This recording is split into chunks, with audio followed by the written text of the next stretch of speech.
Kalau kita dengan gampang menyalahkan angin, hujan dan sebagainya, ya mungkin tidak perlu ada pemerintahan kalau begitu, ya. Tenang saja Pak Prabowo, kita jelasin. Ya, inilah bedanya yang berbicara pakai data, yang berbicara pakai fiksi. Okay? Ini pakai data. Angin itu bergerak dari sana sini. Ketika polutan yang muncul dari pembangkit listrik tenaga uap mengalir ke Jakarta, maka Jakarta punya indikator, karena itu Jakarta mengatakan ada polusi udara. Pembangkit listrik tenaga uap yang batu bara itu, emang di Jakarta ada PLTU? Enggak pas banget di Jakarta sih. Menurut Direktur Eksekutif Walhi Jakarta, Suci Fitria Tanjung, PLTU ini ada di radius 100 km dari Jakarta. 100 km kan jauh ya, tapi kok polutan dari PLTU bisa sampai ke Jakarta? Berarti ada banyak banget dong PLTU yang beroperasi. Melansir data Indonesia, per tanggal 10 Agustus 2023 ada 16 PLTU batubara yang beroperasi. Banyak juga. Riset yang disusun sama CREA menyebutkan bahwa polusi udara di Jakarta disumbang oleh aktivitas PLTU di Banten dan Jawa Barat.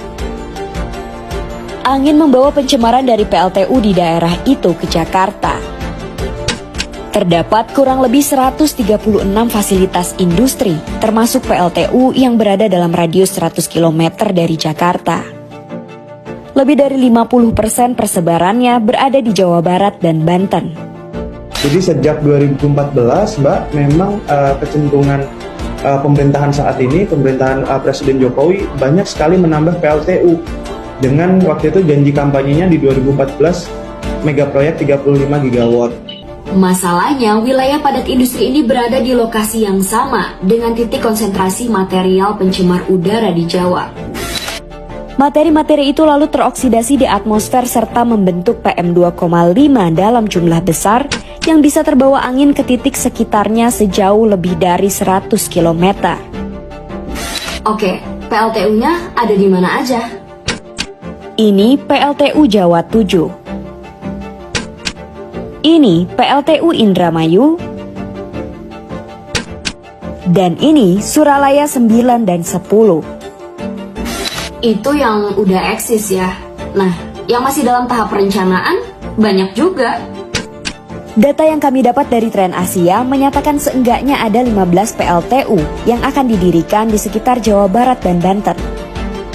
Beberapa ada yang dikelola negara lewat tangan PLN. Dan beberapa juga ada yang meminjam campur tangan swasta seperti Bakri dan Marubeni Corp. Lalu gimana solusinya?